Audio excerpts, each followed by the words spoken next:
Where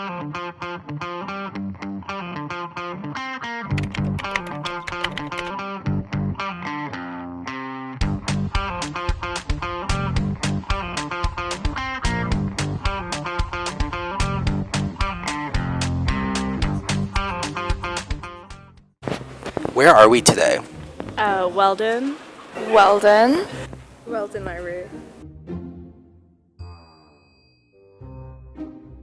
Weldon Library is home to thousands of books, periodicals, and journals, as well as a bustling student life that infects the hallways and common study spaces.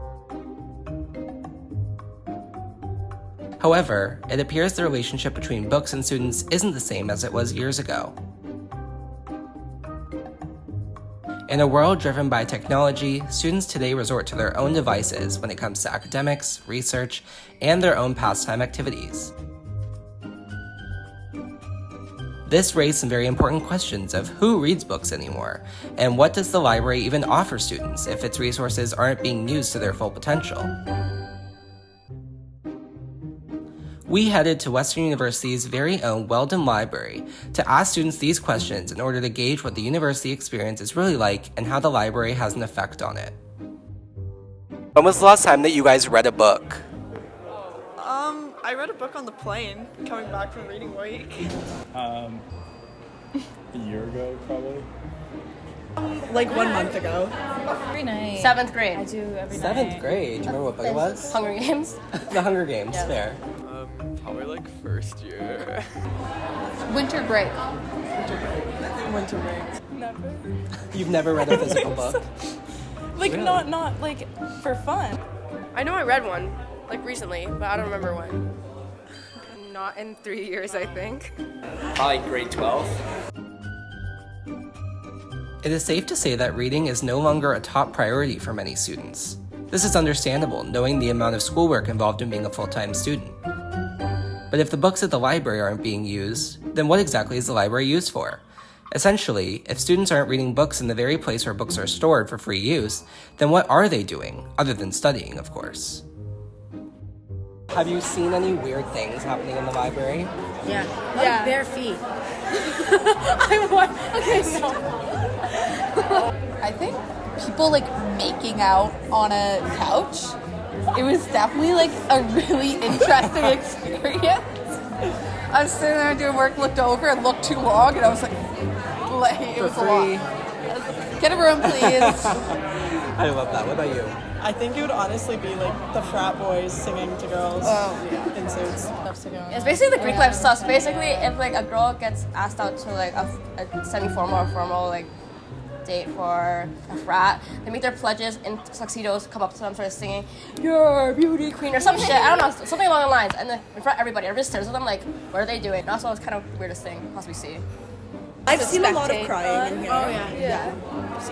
I've Seen someone throw a laptop. Who would have thought going to the library includes exposed feet, makeout sessions, and frat men singing ballads? How long do you have to spend at the library to witness all of that? How late have you guys stayed at Weldon? Have you had any late nights? Have you fallen asleep here? I've done the 24-hour Weldon thing back in my first year. So yeah, I was here for like a good 28 hours once. The longest I've spent here, I think, is 10 hours during finals week. We've been here since like 1, 2 a.m. once. Definitely I was here once at like 2 in the afternoon. I camped out to here till like 10. Yeah. I spent my entire day here, honestly. 14 hours, yeah. I think I'd have to say close to 10 hours too. Like just during like midterms and like final season. For me, it was like final season. I stayed for like 14 hours. Yeah, I would say when it's open till like what time does it close during finals? Like 3? 3 a.m. Yeah, I've been here. They've like had to kick me out. I think the max I've stayed probably until like 11, like from morning to 11 or 12. I usually come to Weldon pretty late. It's probably like 6 hours, and then I move to a place that's open 24/7. 10 hours at the library? No thanks. Do you think you're more productive when you're at the library versus at home? No, I think I'm Yes. more productive in my res study lounge than I am here. I come here because I think I'm gonna be more productive, but then I see so many people that I'm just like constantly talking. I feel like I'm like counterproductive. Like I'll like open the laptop, look at it, and then I'll be like, oh, I could just go talk to people, you know, scroll on my phone.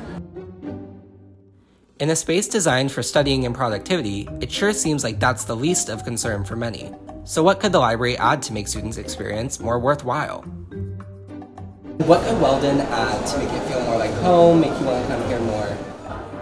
I'd probably add more windows, honestly, because especially in some of the floors, there's not a lot of windows, and you really go crazy when you're there. It feels like a dungeon. Nap pods. I think those would be awesome. I feel like a bit more seating places. Like, Weldon gets packed. Oh yeah. So like maybe more seating, I'd say. Yeah. Yeah, there's seating places. Like more rooms too. Private rooms, I think that would be nice. Or like That would be a some lot couches on the silent floor so I can nap a little bit. That's my dream. If they maybe added windows to the cubicles on the 3rd floor. Yeah, that's so true. Also, I'm also really excited for the chat time. I know that's not like something that's happening now, but I'm envisioning that's gonna be like my favorite part of Weldon. If they opened up that chai time down there, That would make it feel like home for sure. The bubble tea shop up downstairs. I didn't know about that. Cha time. It's coming along. It's basically done. I don't know why it's not open yet. But I didn't know That about might anything. elevate your experience. Maybe, Oh, yeah. yeah, definitely. For sure. All in all, Weldon Library definitely has a lot going for it in terms of giving students an unforgettable experience. Safe to say, with the new renovation and addition of the long-awaited chat time, Weldon will continue to be a campus hotspot for Western students to work, study, and I guess do other stuff too.